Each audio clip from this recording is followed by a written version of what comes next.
Here is how you can reset the Face ID on the iPhone. Let me show you where you can find it and how it works. If it's your first time on Foxtecc, subscribe so you never miss anything important. Well, of course, we head over to our settings app, and upon scrolling down through the main settings menu, you can see Face ID and a passcode.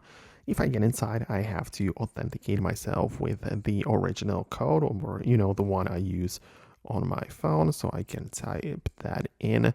And a couple of things in here, of course, so many toggles, but below we can see a red button which is titled Reset Face ID, and when you click on it like that, it's basically going to turn it off fully, right? So it's not even going to ask anything. It just behaves like nothing is going on. You basically don't have anything set up, so you'll have to enable it once again, meaning that you have to set it up like this, and it's going to give you the instructions on how you can position the face and so on. So it's kind of like yeah, it's a very serious thing, sort of, because if you have it set up properly, you can just tap the reset button and it's gonna go back to square one. The code is still gonna be there, so it's not like it's not gonna reset the code, because getting inside of the iPhone without a security is not a good idea, but it's going to reset at the Face ID only. So I hope it helps. I hopefully was able to guide you through it.